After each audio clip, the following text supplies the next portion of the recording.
Hey Phoenixou, ici le Phoenix. Aujourd'hui, je vais vous causer de mes premières impressions sur les animés que je regarde cette saison. Vous êtes prêts? Let's go!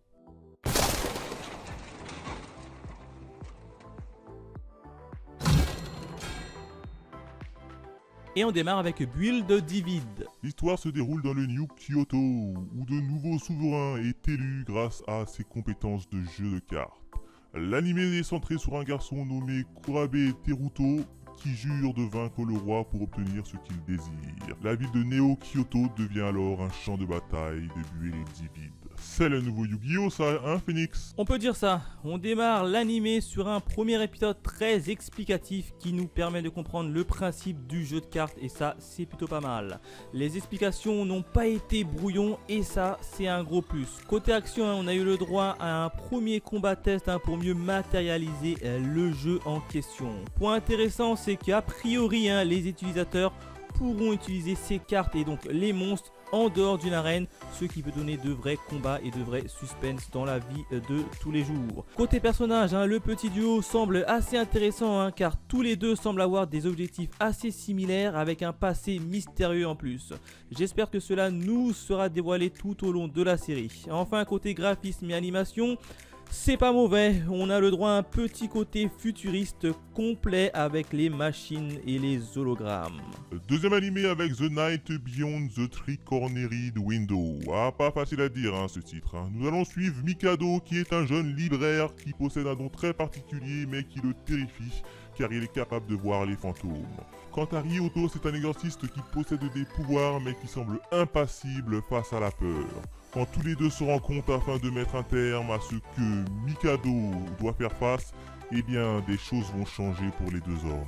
Bon, faut pas le nier, c'est clairement un shonen ai. Le premier épisode est assez moyen, voire même ennuyant. J'ai piqué du nez pour tout vous dire. Je trouve le scénario trop basique, voire même assez lent et ennuyant, et ça c'est vraiment dommage. Niveau bande son, c'est le néant complet.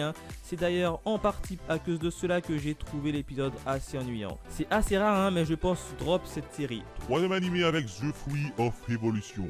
Gros, laid, dégoûtant, sale ou encore malodorant. Tiens mais c'est toi ça Phoenix? Ce sont des insultes qu'Iragi Seishi entend tous les jours. Telle est la vie quotidienne de Seishi à l'école marquée par le harcèlement.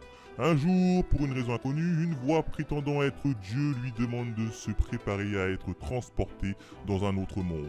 Cependant, cela ne concerne pas seulement lui, mais également toute l'école.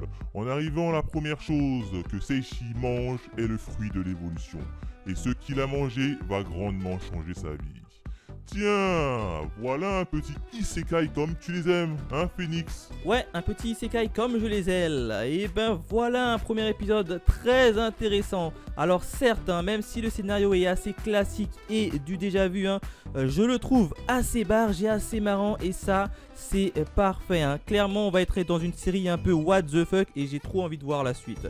Niveau graphisme et animation, vu qu'on est dans un isekai, et ben les décors sont plutôt cohérents et assez colorés. Donc pour moi j'aime bien, je valide et j'ai très envie de voir la suite des événements de notre petit Seishi. Quatrième animé avec Dark Hope Destiny. Un jour une météorite noire s'écrasa sur la Terre, ce qui changea complètement le monde. En effet, la météorite a donné naissance à des monstres nommés D2 qui se sont déchaînés. Ils se sont rapidement débarrassés de la musique car il s'agit de la seule chose capable de les vaincre. Cependant, des personnages ont rapidement décidé de faire face à ces monstres. Il s'agit de jeunes femmes qui détiennent le pouvoir de la musique, les musicards. Petite série un peu musicale, Phoenix? Oui, un premier épisode assez intéressant avec des personnages qui se tirent la bourre mais qui en fait s'apprécient beaucoup. Une histoire et une intrigue assez intrigante pour le coup, avec ces ordres de monstres qui attaquent dès qu'ils entendent la musique. Des scènes de combat époustouflants et plus généralement une animation nickel et des OST sublimes. J'espère que ce ne sera pas redondant du style je trouve le nid des deux, je joue de la musique, je tue le des deux et je gagne. Mais pour le moment, je valide. On continue avec The World Fitness Assassin Get Reincarnated Another World as a Aristocrat. C'est quoi ce titre à rallonge encore? Bon, au niveau du scénario, on va suivre qui? Eh ben, quand le plus grand assassin de l'époque est tué, il se réveille devant une déesse qui lui propose de le réincarner dans un autre monde. Cependant, elle a une condition, il doit assassiner le héros de ce monde. Ouh, encore un deuxième isekai pour toi, Phoenix. Eh ben oui, voilà un premier épisode où je me suis pas ennuyé une seule seconde, avec au départ un trafic d'humains sur fond de 007 et des temps modernes avec tout ce qui va avec.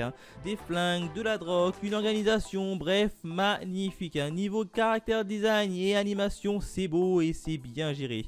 On a eu tout de même le droit à du fanservice, mais espérant que cela reste marginal. En plus, la fin de l'épisode est juste waouh. Allez, je valide. Sixième animé avec Sakugan.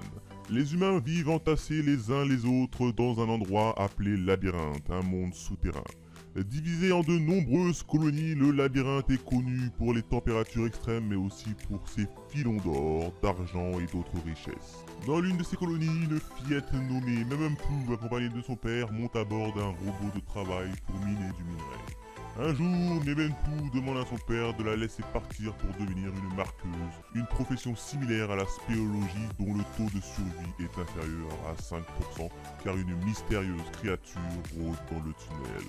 Et ben encore l'animé plutôt plaisant à regarder, et pourtant il y a des mégas, et quand j'ai vu qu'il y avait des mégas, je me suis dit ça va pas être trop mon kiff, mais pour autant ça passe. Côté relation père-fille, et ben c'est pas mal, surtout que la fin de l'épisode est juste très hypant pour se taper l'épisode 2. Je pense qu'on aura le droit à un excellent duo entre ces deux personnages.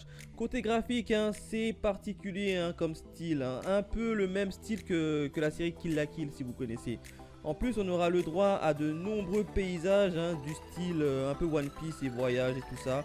Donc pour le moment, je valide. Septième animé avec Faraway Paladin. Dans une ville morte en ruine depuis longtemps et loin de la civilisation humaine, vit seul un enfant. Il s'appelle William et est élevé par 3 morts vivants. Blood, le chaleureux guerrier squelette, Marie, la gracieuse prêtresse momifiée et Guts, le grincheux sorcier fantôme. Ces 3 morts vivants aiment le garçon et lui enseignent tout ce qu'il doit savoir. Mais un jour, William commence à se demander qui il est vraiment. Un petit animé assez bizarre, non Phoenix ? Bon, c'est un premier épisode assez mitigé pour moi, même s'il y a un début d'intrigue avec les 3 monstres mystérieux qui semblent cacher un lourd secret du côté de William. Et ben j'ai trouvé qu'on tournait quand même un peu en rond et que ça n'avançait pas des masses. J'espère que l'épisode 2 sera nettement meilleur. Autre animé avec Yokai Senki. 2061, le monde est désormais divisé en 4 blocs économiques qui ne cessent de se confronter les uns les autres. À cause de sa position géographique, le Japon est le théâtre d'affrontements de gigantesques machines de guerre humanoïdes. Ces derniers ont aussi le rôle de patrouiller dans les rues et de contrôler la population nippone, qui vit sous l'occupation de plusieurs États. Bien qu'active, la résistance japonaise piétine à obtenir des résultats, jusqu'au jour où le jeune Amoshiba acquiert l'une de ces machines humanoïdes. Un nouvel animé pour toi, Phoenix. Et ben ma foi, c'était un très bon premier épisode. Dès le départ, on t'explique que le Japon est dirigé par 4 autres nations qui se font la guerre. Rien que ça pose les bases.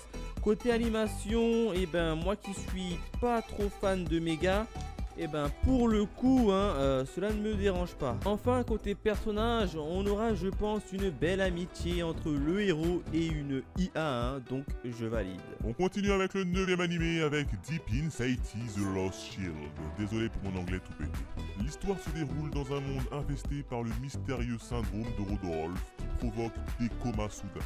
Parallèlement à un gigantesque monde souterrain appelé Alcim a été découvert au pôle sud, là où le syndrome trouve son origine.